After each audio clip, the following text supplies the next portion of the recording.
One Piece chapter 1016. This chapter was amazing. We got a lot of clarity, a lot of insight, and a lot of action sequences. This is actually a really good chapter. It gave us a little bit of everything, and it gave us some clarity on the whole Joy Boy situation later at the end of the chapter, which I'll get into later.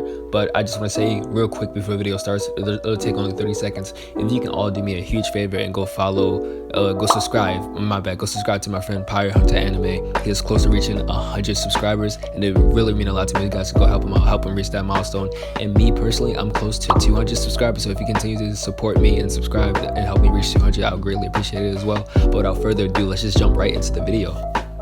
So funny enough, the chapter actually starts off with the Fire Festival, and I know a lot of people were wondering wow, you would think that the people in the Fire Festival would see the giant Onigashima about to fall and crumble them, but I guess they're too busy having a really good time or trying to shake off some of the depression that comes with living on Wano due to the whole Kaido and Orochi takeover and everything like that. And we actually get to pop back into, her name is slipping my mind, the smile girl. I'm sorry.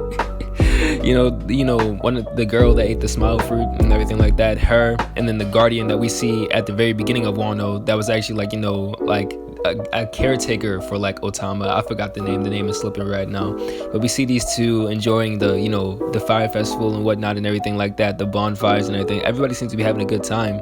And it was just this touching scene of oh, she hopes that her dad is looking down on her and everything like that. But it's actually crazy because as we do that, we pan up and we actually get to see Onigashima, which is wild. And it's actually wild to think how close Onigashima actually is to reaching the flower capital.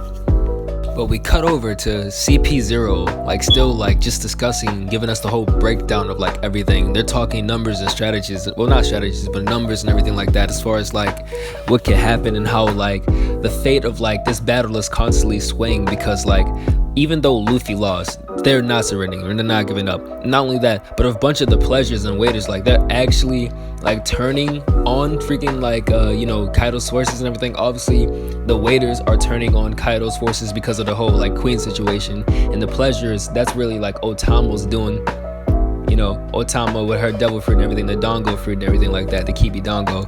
So right now it's just it's a wish-wash as for what's actually going to happen. If the numbers continue to switch up and rise, and as more people fall, this is just slowly looking like the Straw Hats are pulling this back up, which is nice. But I think we cut over to Bao Huang, the girl with the horns and the little mask on her face that was around who's who and everything and whatnot. And she basically gets the news that Momonosuke has also fallen. If you know what happened when Momonosuke and the Hokkaido situation and everything like that. And she's just so excited. She's yeah, let's go break their spirits, and which is, I guess, giving us more insight into these other characters' personalities. There also was a horse guy here, don't know his name, not gonna actually look it up, I don't care. I'm sorry, I'm sure he probably has a lot of fans. But we cut over to Nami, Usopp, and Otamo, and they're still running and whatnot away from the direction of Big Mom because Kid came in with the save and everything. And Nami is actually wondering what's going on with her climate tech, why is it talking and everything like that.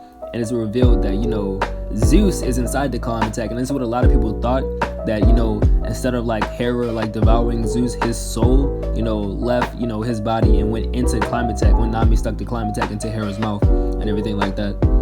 So now it's we get this new look for Zeus, I guess, and everything like that. Now, what happens next is both the worst and the best thing that could have happened, because right as Bao Huang is about to give the information about Momonosuke and everything like that, the Straw Hats appear behind her, but she's not, as the Straw Hats are behind her, there's also somebody behind them, and Otama points to Usopp, and would you look at that, Ulti is back up. A lot of people might have, mixed feelings about this. I know I do. But the reason why I think Page 1 stayed down and Ulti got back up is because Page 1 got hit with Conqueror's Haki. He got shut down. Let's be real. She got hit with an actual attack, this an actual freaking Yonko attack, but it wasn't a Conqueror's Haki clash super move type deal, you feel me?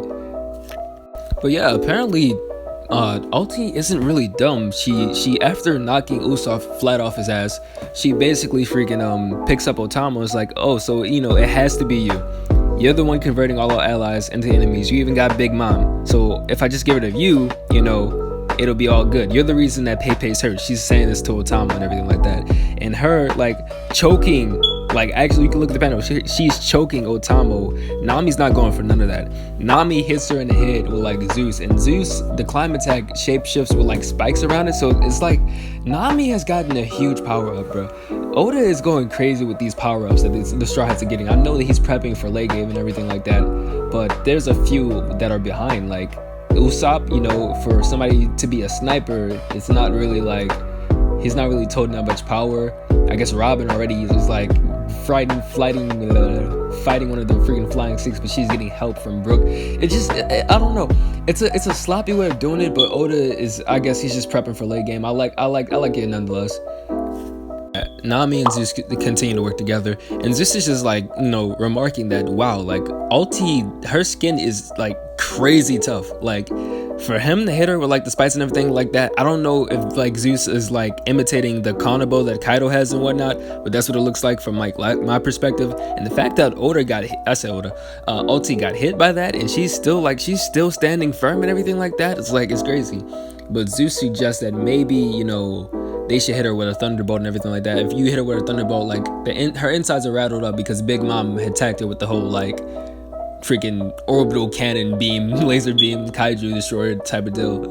So basically, if they hit her with a thunderbolt, it should be enough to knock her out. And Nami's just like, I can't. She has Otama with her. But this is where Usopp begins to do his thing again. And Usopp is really great with these assists. He always has been. But Usopp hits Ulti with a lethal green star, and like it starts spreading like a bunch of like weeds and everything like that, and this is enough to like knock Otama out of her possession. And this is really good. This is really good because he separates them, and now Nami can finally use a new attack, which is like, I think it's called like Cotton Thunderbolt, because that's he said he doesn't want to be called Zeus anymore. She gave him a new name, and I think it was like Cotton. Oda, bro. I'm sorry, it just had me thrown off. But Nami actually misses, right? But Zeus curves the thunderbolt up to hit Ulti. So apparently, not only does Nami have strong ass thunderbolts now, but she has homing attacks. Nami is so fucking powerful now that she has Zeus. Big Mom fucked up by like, you know, by not just taking Zeus back. Like, he really messed up. Honest, she really messed up. But I digress. You know, Zeus, they hit Ulti with the thunderbolt, they knock her out and everything like that, and that was just an amazing fight. What happens next is actually really funny, because Bao Huang has actually like been watching this whole entire time, and she's like, what, they beat Ulti? Now 2 of the Flying Six members have been defeated, and like, it slips like Bao Huang's mind that like everybody else is in the raid can hear her, because she's communicating to everybody. She's like a speaker, and now everybody just heard her say that 2 of the Flying Six have lost. So you already know, everybody on Luffy's side, their morale is going up, and everybody on Kaido's side, their morale is going way down. They are so surprised, they are so scared. They even like, wow, are they backing us into a corner? Are we actually gonna lose this and everything like that? And it was just amazing. Oda is really funny with these convenient situations, but they actually make sense and they work out. So I digress. I'm not upset at all. Just a salute to Oda, because that was hilarious. But Usopp ends up using his green star double to capture like Ulti and Bao Huang, so that way Otama can give her orders to the rest of the pleasures. And wow, I'm sorry, this scene was just amazing. Because what happens next is to actually pan over to Yamato and Kaido. So shit is about to get real, man. And Kaido's just like belittling Yamato, or trying to, nevertheless. He's like, you know, Luffy's dead, Momonosuke's dead. If you're going to play, you should learn how to protect your pieces. A snot-nosed kids like you throwing off your chains, you could never leave, you know. And Kaido's just, look, it's not like I'll settle for anywhere else. I've been staying in Wano because this place is special. So Wano has a lot of special properties. A lot of people have been putting a lot of theories out there that, you know, the people of the dead might come back in Wano, like, you know, the aftermath and everything like that, like the spirits of Wano. There's a lot that can happen in Wano right now. So pay attention for anything out of place. Like when, you know, the scabbards were healing and everything like that, maybe that was Toki, but, you know, she was actually dead. It was just her spirit and everything like that. It's a lot of like vestiges and everything that could happen. It's a lot of things that could happen on Wano and everything, like, to keep that in mind. But Yamato's just like, look, I'm not gonna beat you, okay? Luffy is the one that Odin was waiting for. I'll stall you until he gets back. which that just nips it in the bud right there. Joy Boy is not a title that can be earned. Joy Boy is the actual person that Oden was waiting for. So whenever Kaido said that, oh, you couldn't be Joy Boy either, 9 times out of 10 he was saying that because he read Oden's journal. Maybe he had Oden's journal, or he got it from Yamato somehow and Yamato got it back. But to my belief, this is just, okay, he said Luffy couldn't be Joy Boy because he read Oden's journal. That just makes the most sense, right? The person that Oden was waiting for was Joy Boy. Luffy is Joy Boy, and that's what Yamato believes, okay? And he even has the D in his name, which I'm hoping we get more information on the D clan. This chapter was freaking insane. Thank you guys for tuning in. Before the video ends, if you did enjoy, please consider subscribing. It really helps me out a lot. Leave a like, it also helps out a lot. If you don't want to subscribe or leave a like, at least leave a comment, because comments are good for the YouTube algorithm. It'll get my video out there more. Also, if you haven't, please go follow me on Twitch. I'll be streaming a lot of different games there. It'll be a good time. You'll get more content from me rather than me just uploading a video. Also, if you have not, please consider joining the Discord. It is the best way to contact me, and also the best way to share videos, video ideas, talk to like different content creators and everything like that. I'm trying to like expand it to get more people out there, but I'm gonna end it right there. Thank you, and make sure to come around for the next one.